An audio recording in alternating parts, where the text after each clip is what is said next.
especially his songs often express this intense longing. So this song Sri Ramakrishna heard several times, at least we know. Twice it is indicated in the Gospel of Sri Ramakrishna. Narendra sings the song, the future Vivekananda. And that incident is worth reading when Nilakantha actually visits Dakshineshwar, and they spend the day in dancing and singing and in ecstasy, in tasting the joy of spiritual life, of singing the divine names. And it's interesting, this song also, it's a kind of universal song, but it hints at the Vaishnava tradition, because Hari, the name of Hari is the name of Vishnu or the name of Krishna. And then when shall I at last repair unto, actually the Kobe Jabo Ami Premier Vrindavan, when shall I go to the Vrindavan of love? Not just the Vrindavan that's in physical form, the Vrindavan of love. That is the true place where Sri Krishna plays. He sports in the Premier Vrindavan, the Vrindavan of Prema. And the same when I'm going to drink the water from the Jamuna, it is we're going to drink what? The Prema Bari, the water also of Prem, the water of divine love from that holy river in which where Sri Krishna lived. So it's a beautiful song. And why did I want to take up this subject? Well, it's because Sri Ramakrishna used to emphasize this as the essential ingredient in spiritual life. He tells us again and again, God can be seen, God can be known. This is the tradition of Vedanta. We are divine and we can know it. We can know it. We can see this whole world as filled with the divine. It is our destiny. It is our birthright. And yet, how many of us do see this world as God? How many of us are in constant communion with the divine? At least know it to be so. So Sri Ramakrishna says, what is the essential ingredient in spiritual life? If for we who are seekers, who want that experience, the essential ingredient is longing. We have to want it. Do we want God? When we begin to want God, when that yearning awakes in our hearts, then that's the engine that drives our spiritual practice. That's the motor that pushes our vehicle forward, and we move towards the divine. So how do we awaken then? How do we awaken to the spirit? Sri Ramakrishna again and again, pray, call on God with that vyakulata, that longing, that intense yearning, that desire. If we look at Sri Ramakrishna's own life, we see how it was marked by this intense yearning. When he first came to Dakshineshwar, after not too long, he was assigned to be the pujari, the worshipper in the Kali temple. And he became consumed with this idea. Mother, are you real? Am I just worshiping a stone statue, or are you real? And he had no spiritual instruction at that time. He had received a mantra only, but other than that, how to meditate, how to do all those things, he hadn't received any specific instructions. His whole practice was fueled by that longing. This question became all-consuming for him. Is God real? Is the Divine Mother real? Can I see her? Why can't I see her? Ram Prasad sings that he has seen Mother. Why can't I see Mother? So this tremendous longing, it drove him to stay up all night without sleep. It drove him to weep intensely, to rub his face on the bank of the river when he was feeling the anguish of the separation from Mother. So he became actually kind of mad. They used to call him the madman of Dakshineshwar. He was mad for Mother, to know Mother. And how did he finally break through and have the first experience of the Mother? It's beautiful to listen to that in his own words. He says, I felt as if my heart were being squeezed like a wet towel. You know, the gamcha, when we take a dip in the river, and we have a gamcha usually, and then we squeeze that out, just wring it out to get all the water out. His heart felt like that, like it's being squeezed. It's so painful. I was overpowered, he says, with a great restlessness and a fear that it might not be my lot to realize her in this life. I could not bear the separation from her any longer. Life seemed to be not worth living. Suddenly, my glance fell on the sword that was kept in the mother's temple, hanging on the wall. There's a sword kept there. I determined to put an end to my life. Seeing that sword, he thought, I can't bear it anymore, and he reached up to grab it. When I jumped up like a madman and seized it, suddenly the Blessed Mother revealed herself. This is the moment of his first experience of illumination. And what an experience. He describes what happened. The buildings with their different parts, the temple, and everything else vanished from my sight, leaving no trace whatsoever. And in their stead, I saw a limitless, infinite, effulgent ocean of consciousness. As far as the eye could see, the shining billows were madly rushing at me from all sides with a terrific noise to swallow me up. I was panting for breath. I was caught in the rush and collapsed, unconscious. What was happening in the outside world, I did not know. But within me, there was a steady flow of undiluted bliss, altogether new, and I felt the presence of the Divine Mother. I want to be very clear about one thing. Sri Ramakrishna was not suicidal. He was not depressed. He was not trying to escape a difficult situation in life. It was just that his longing for Mother had reached such a feverish pitch that in a moment of madness, of that madness of extreme longing, he reached up to take the sword, as if to take his life. So we know from the Vedanta that suicide is not an answer to life's problems, because we simply leave the body behind and there we are faced with what we just did. So suicide is never an answer. And it's a negative act that hurts many people. So that's something that we want to be careful not to misunderstand this. So for most people, perhaps, such an experience of, and how beautiful, an ocean, infinite ocean of consciousness, Mother as the formless reality, and this experience of intense joy and love.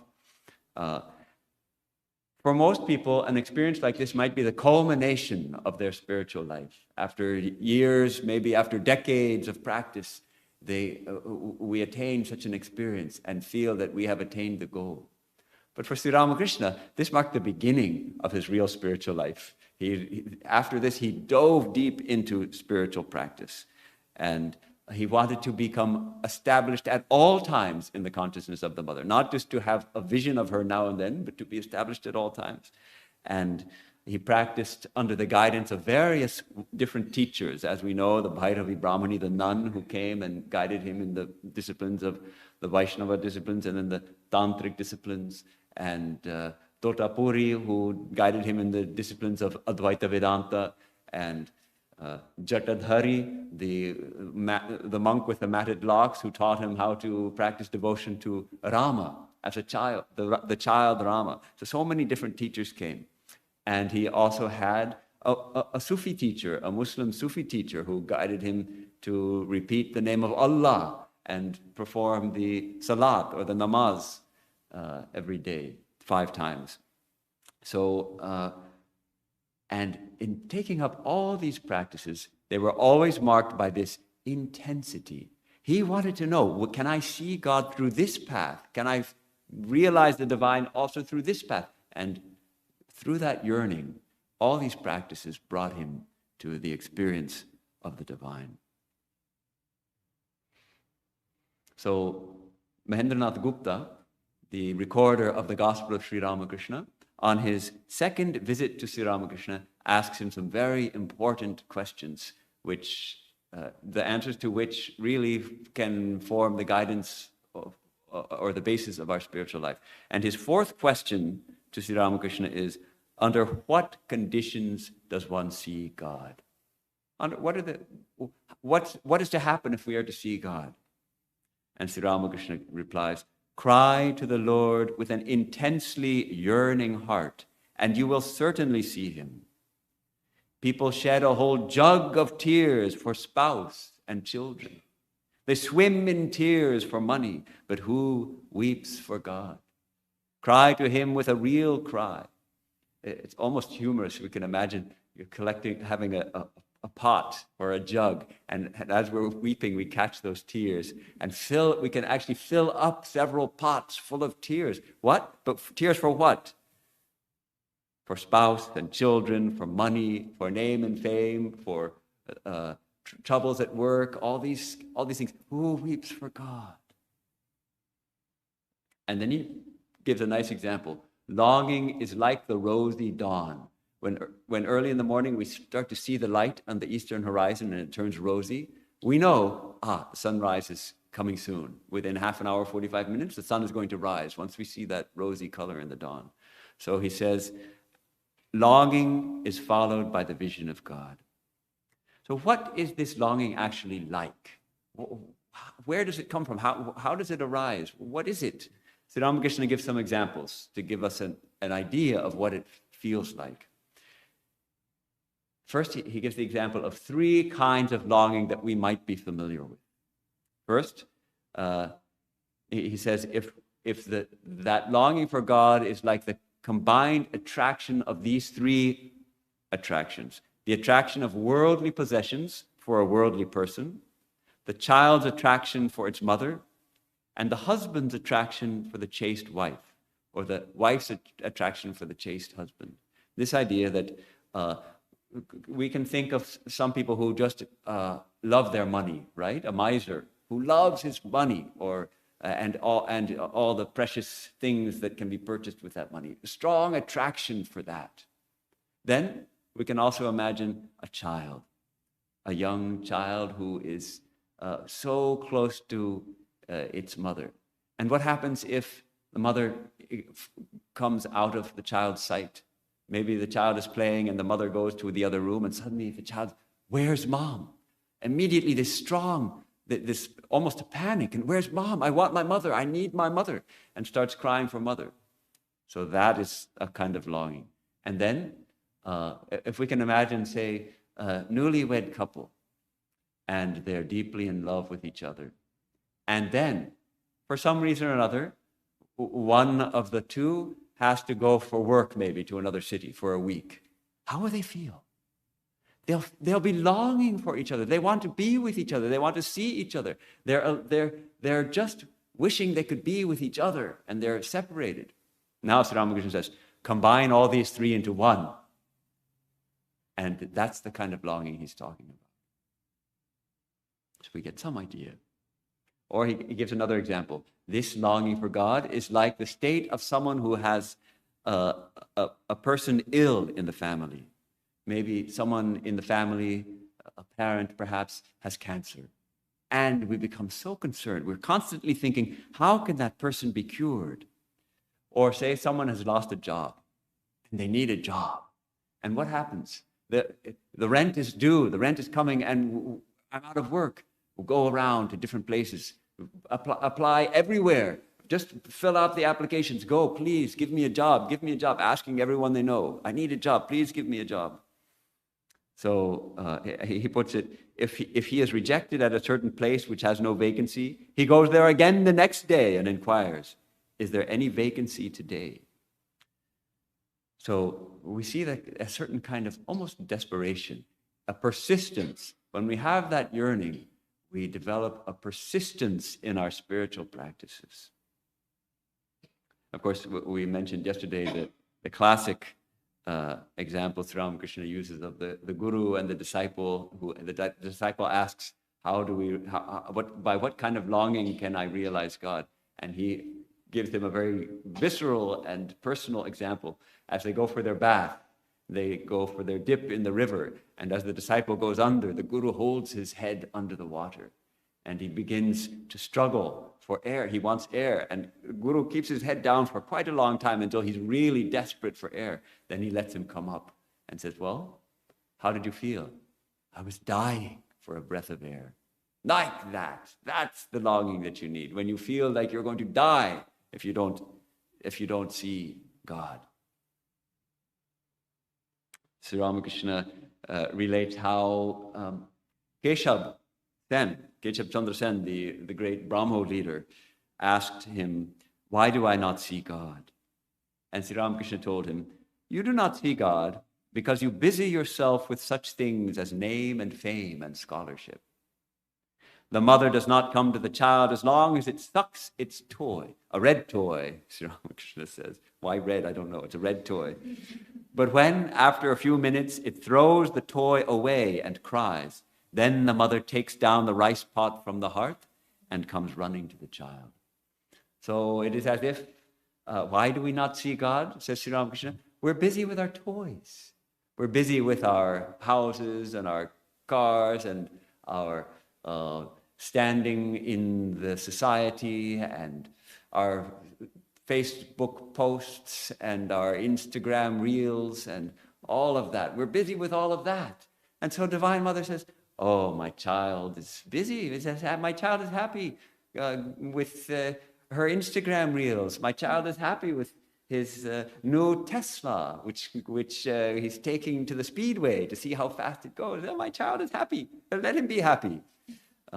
But when the child, a young child, we stick a pacifier in its mouth when it cries. I guess do moms still use those? It looks like a little nipple, and you stick it in the child's mouth, and it starts to suck because that's what a baby does. So if it's restless and crying, and mother tries that first, sticks the pacifier. Okay, she goes back to her work. But when the child spits out the pacifier or just throws it across the room and screams at the top of its lungs, what does mother do?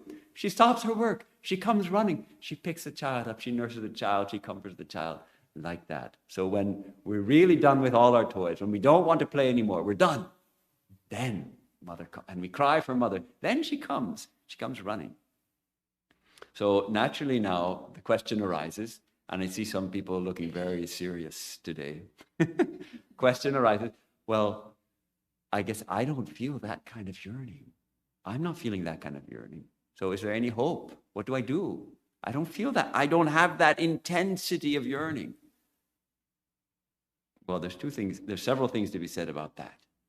On the one hand, and this is a kind of sobering point, it is said that yearning cannot be taught. There's an interesting conversation recorded with Mahapurush Maharaj, Swami Shivananda, who's pictured there, the first picture. Mahapurush Maharaj was discussing spiritual life with a young seeker and told this young man, pray with the greatest yearning and weep.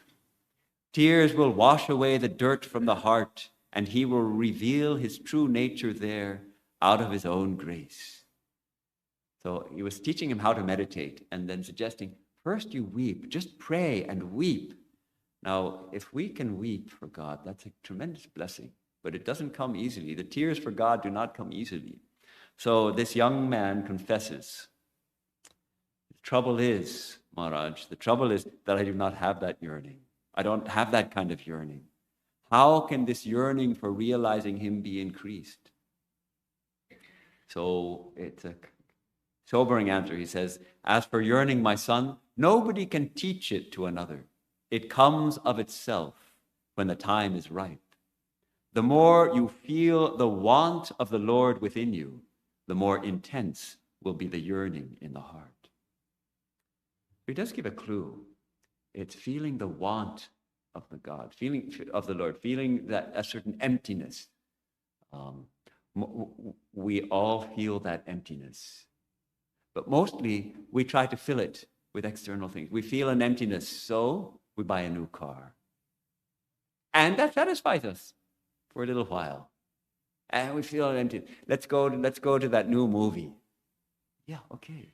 It satisfies for a little bit. And again, that hunger, that little bit of dissatisfaction, this is what Buddha called the nature of the world as dukkha. It's just not going to satisfy us. We can't get lasting satisfaction. The Rolling Stones were right. Probably you don't know the song. The young ones do. The Rolling Stones had a very famous song called "I Can't Get No Satisfaction." I try and I try and I try and I try, but I can't get no satisfaction. That's the song. And actually, very, very true, a very wise, a good glimpse. And they were certainly trying in many of the most unhelpful ways to get satisfaction. So then we feel that we start to, then if we can turn that feeling of dissatisfaction towards the divine, then we start to feel that the lack that I feel is not because I don't have the newest car or the latest model iPhone or anything. It's because I don't know God. So that's one way that the yearning will start.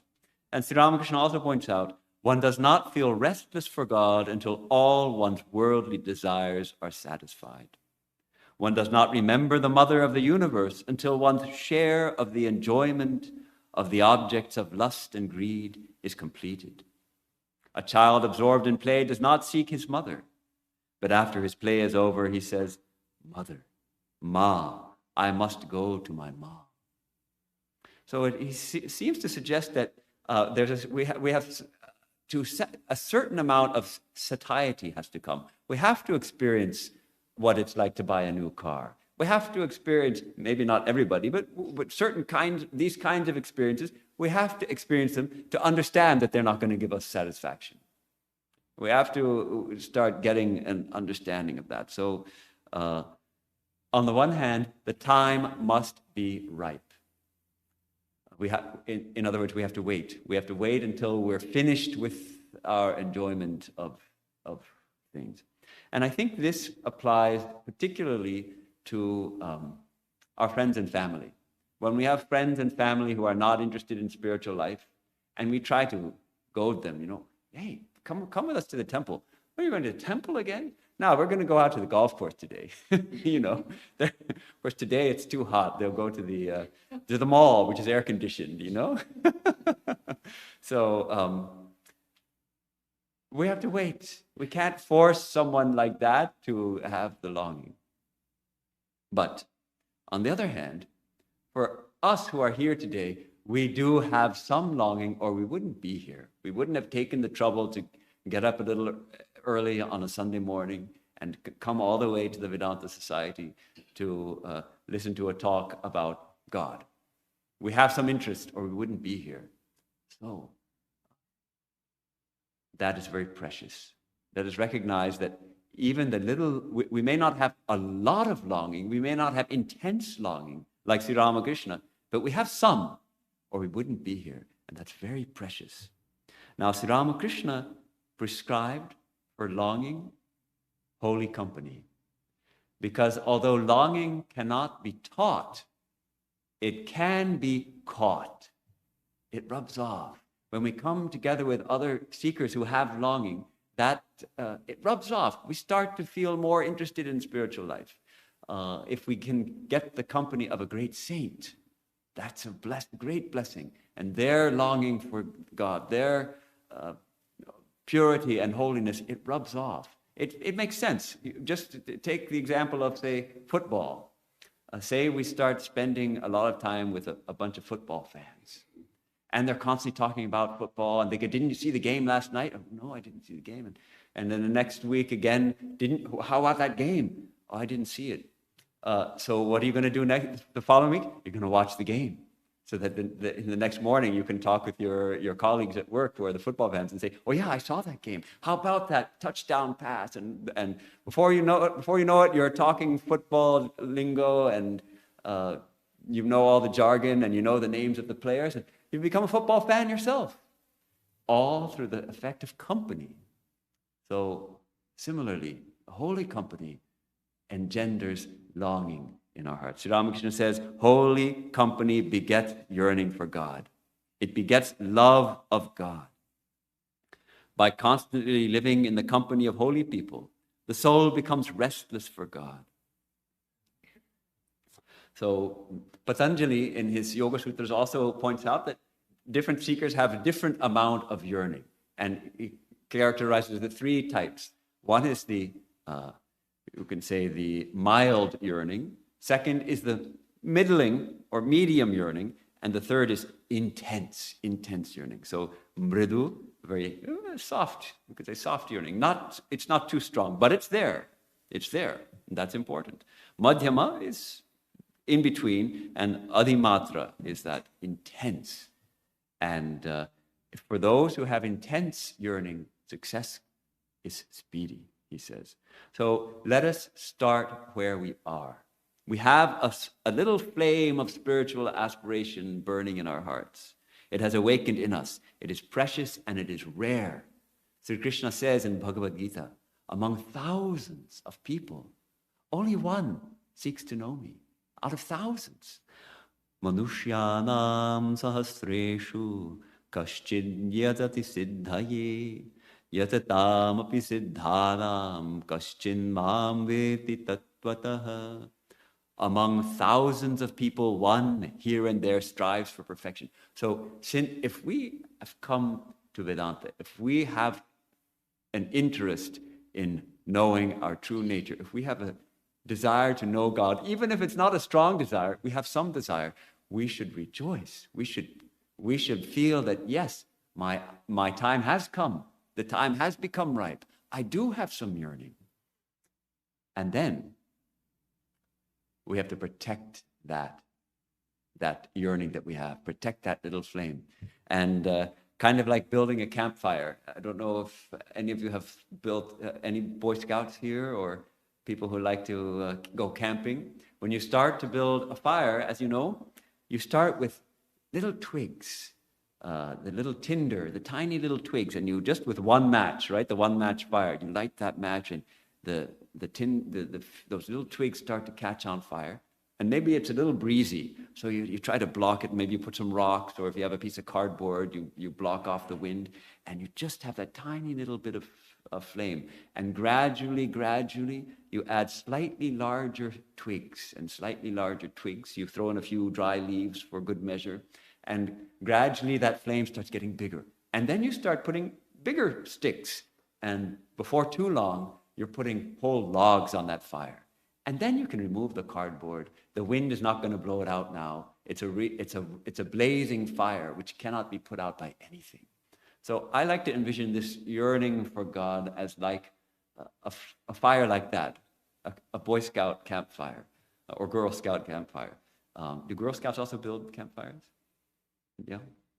So okay, right now it's still in the small stage. We have to protect it. We have to protect it from the worldly wind. We have to protect it from our own tendencies to spend lots of time, as they call it, doom scrolling on our phones instead of going to our meditation place and doing our daily spiritual practice, all of that. And then gradually, as it strengthens, it carries us forward all the more. So Swami Vivekananda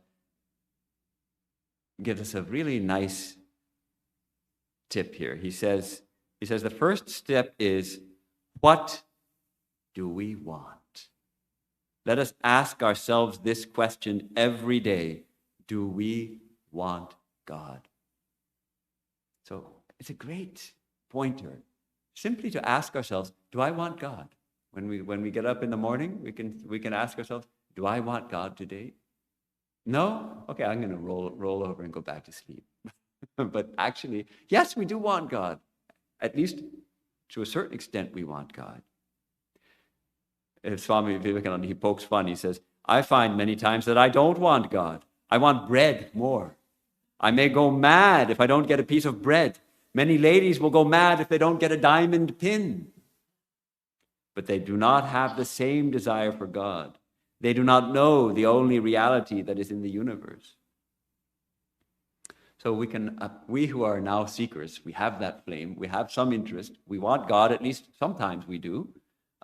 we can apply a little viveka. That means the practice of discernment.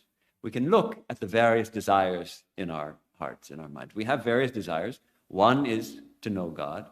Another is maybe to build up my retirement income, my retirement account. Another might be to go on a vacation to Greece, say, or wherever. So we see these various desires. We recognize them, and we can remind ourselves, well, none of these other desires are going to give me lasting satisfaction. It is the desire for God. Satisfying the desire for God is the only way to attain true satisfaction, true peace. All these other desires stem from my feeling of being incomplete. And only by knowing the divine, only by knowing my true self, can I taste that lasting peace, that sense of completeness, that I'm fulfilled, I'm complete, I am whole. So gradually, all these desires that we have for various things, they become subsumed, they become absorbed, as it were, into the greater desire, the desire for spiritual progress, the desire for God. Actually, all desires can be seen as desire for God. Even if I have the burning desire to go with my family to Paris, for instance, on holiday, it's a desire for what? To have a good time with my family and have some joy and love with my family and see new experiences and feel fulfilled. It's that longing for fulfillment, actually. And that longing for fulfillment can only be satiated fully when we, in spiritual experience, when we taste God directly, when we see God directly. So there are these practices we can take the help of in order to increase that longing to. Once the campfire gets a little bit bigger, maybe it's not a windy day, maybe it's a very muggy day, and everything is a little damp. The wood is a little damp. We've somehow got the fire just started. What do we have to do? Then we have to fan those flames a little bit to make them brighter. So how can we fan that smoldering ember of longing that's within us? How do we fan that ember and make it burst into blaze? Well, there's a lot of nice practices that in our tradition that we can take the help of. Like, for instance, music. Music, it has a way of touching our hearts and opening them up. And a lot of songs, like the one we heard this morning, but there are so many in this kind of tradition of expressing the longing of the seeker for the divine. The Mira bhajans, for instance, they're full of that intense yearning for Krishna. How beautiful. We can take the help of music. Or whatever our spiritual tradition is. There are beautiful hymns in so many traditions. The Christian tradition is full of, in fact, there's a Christian radio in this country. You can tune in. There's also a Vedanta radio. It's online only. It's an internet radio. It's done by our French center, our Gretz Center, where Swami Mahayogananda is. It was started a few years ago, and I think it's still going. And they have all day long different bhajans and things like that. You can tune in. Just search for, I guess, Vedanta radio or something. And but then the Christian radio, you get all the Christian hymns, many of which also express that feeling of, express that mood of total surrender to God, that love for Jesus, and those kind of beautiful sentiments, which can help us because the music touches our heart. Spending time with saints. Well, we don't maybe know any saints we can spend time with, but we can read about them. We can read the conversations with Sri Ramakrishna. We can read the conversations with Swami Shivananda, or with many of Sri Ramakrishna's disciples. There are conversations recorded. And we sit in their presence, and it rubs off. That longing rubs off. We can go into solitude now and then. Spend a little time, just me and God. Take a day and go out to a lonely park somewhere, or take a weekend and book an Airbnb in a national park somewhere, and near a national park, and just spend the day, just me, And I'm not bringing family, not bringing anybody else. I'm just going to take me and maybe take a holy book and take my prayer beads and just spend the day alone. And of course, chanting the holy name. That's one of our main practices. We chant the name, we sing the songs of the saints, and we chant the holy name and polish the mirror of the heart, rewire our brains. Chanting, the practice of japa, repeating the mantra again and again, it rewires our brains. It creates new channels in our brains, and in our whole system gets revolutionized. It gets divinized, really. It's a wonderful practice. It's not something that's to be done just for 15, 20 minutes in the morning. It can be continued throughout the day when we're washing the dishes, when we're walking from one place to another, when we're vacuuming, when we're doing any kind of household chores. We can continue that, chanting that mantra. It's a beautiful practice. And of course, can we weep? We already touched on that. It's very difficult to weep for God. If we can, what a blessing it is. We should do that in private. It's not that we're making a show of it. It's something to be done in private. And then it is said that tears washes away the dross from our hearts and minds. So,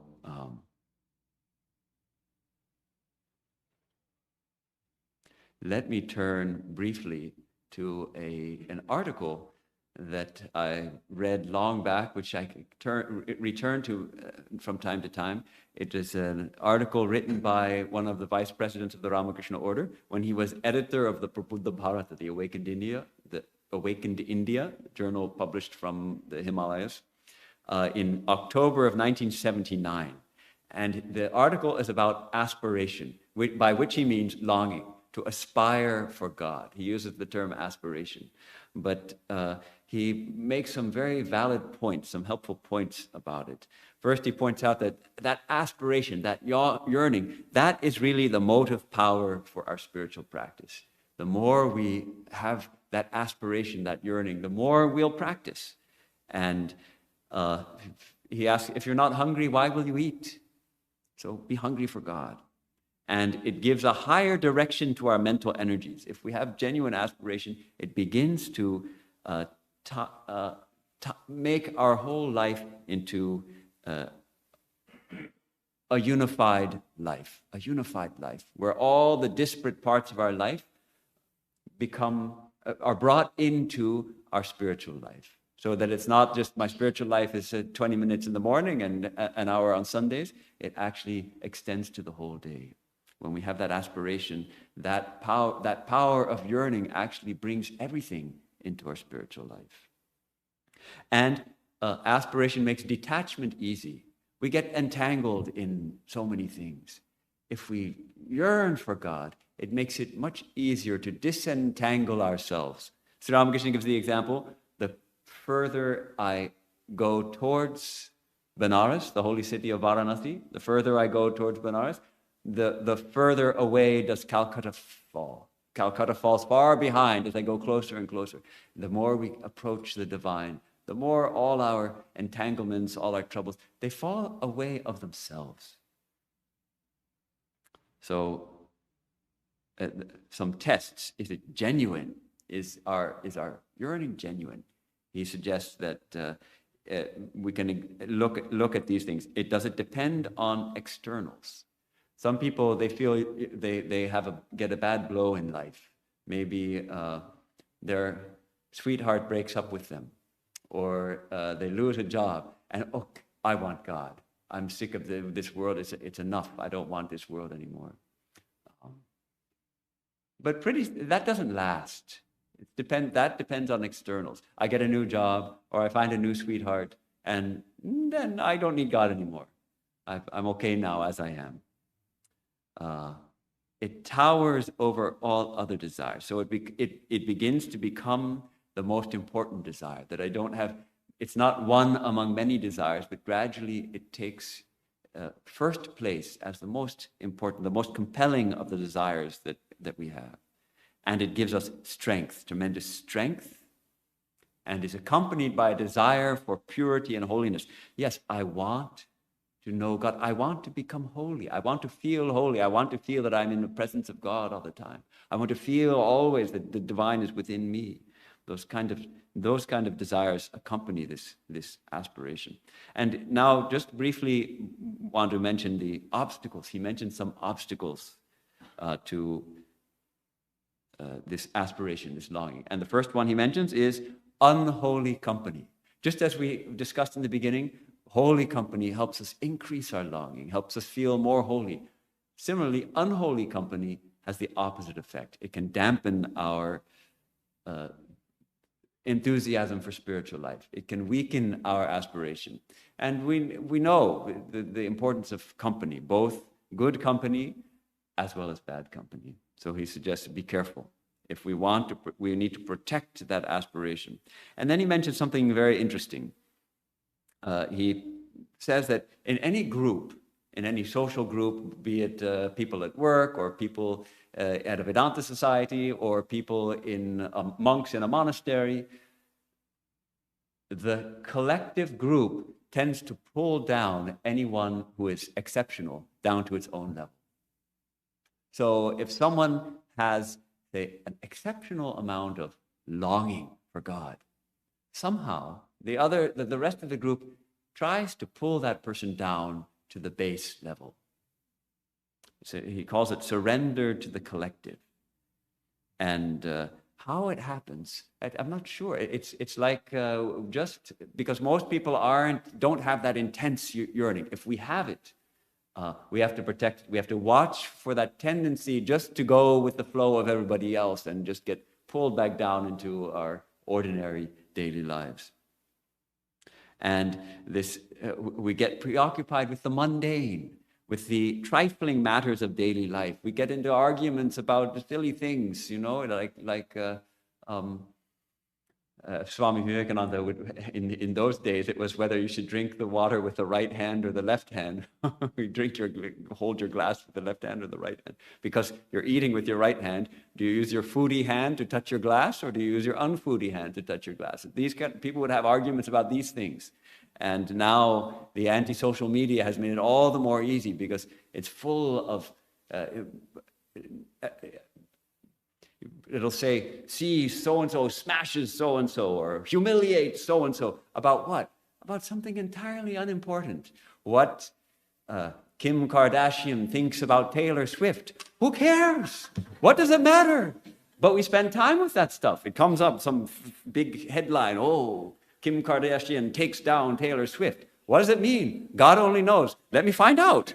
Oh, then we've just put that into our brains, and we've spent 5-10 minutes on something that we could have been spending reading something holy or doing some service to someone or something. That's why I call it anti-social media. It actually makes us antisocial.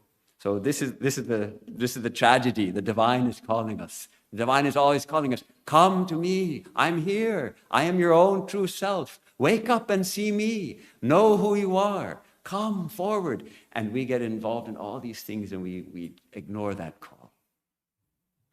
So for the true seeker, there's that one important thing: find God. Find God. There's one final obstacle, which I just briefly mentioned, that is self-delusion. Someone who thinks he or she is already illumined. And every now and then, it used to happen at our monastery at Trabuco. Someone came and I was talking a little bit about spiritual life, and I mentioned samadhi, this absorption in the divine. And he said, and this guy said, "Oh yeah, I've had that." And so I just kind of said, "Oh, really? Oh, I see." I didn't know what to say because someone who has experienced samadhi, who has experienced the divine directly, they have a holiness about them. They have a purity of life. And mark this, all the great saints, what are their lives like? Do they stop practicing? No, they practice more. Their longing becomes more. The great saints, they practice intensely throughout their lives after illumination. So after enlightenment, more spiritual practice, not less. And so if we see someone who says they're illumined, and they're not doing intense spiritual practices and they don't have a holiness about them, then we can say that's delusion. And then because they stop practicing. I'm illumined. Why? I don't need to practice. I've already seen God. I don't need to do any. They won't make spiritual progress. So that's a tragedy, and that's something to watch out for in our lives. So probably that's enough. I've bent your ears for long enough. But I'd like to close by sharing the final message of Swami Bhajanananda from that article on aspiration, which is very moving. And we've already touched on this idea, but it gives in a very moving way, he describes this idea of the great blessing it is to feel yearning for God. He says, finally, let every spiritual aspirant remember this. All people do not feel spiritual aspiration. Only 1 in 1,000 feels it. It is perhaps after ages of transmigratory existence that true aspiration dawns in the human heart. If you feel intense aspiration within you, you should know that you are standing on the threshold of the unfoldment of your real self, and that your future growth, your true happiness, your life's fulfillment depends upon how you deal with this new longing.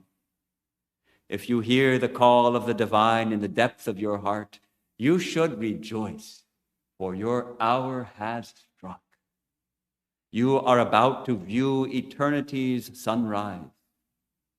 You may turn your back on this new dawn and walk back into the darkness to mingle with its shadows and join the hideous dance of death. Or you may face the sun of knowledge and walk along the luminous path paved with the golden dust of immortality.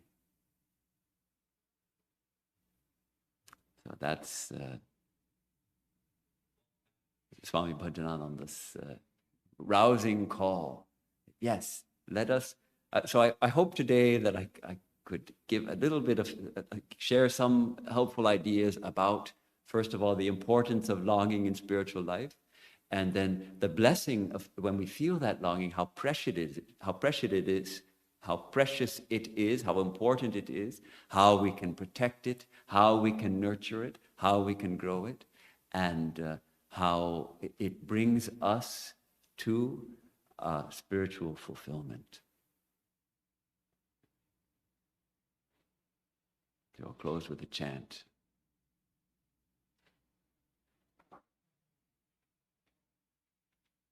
Om asato ma sadgamaya tamaso ma jyotirgamaya mrityormamritangamaya avirma edhi rudrayate dakshinam mukham tena mam pahi nityam. Om Shanti Shanti Shanti. From the unreal, lead us to the real. From darkness, lead us unto light. From death, lead us to immortality. Reach us through and through ourselves, and evermore protect us from ignorance by thy sweet, compassionate face. Om, peace, peace, peace.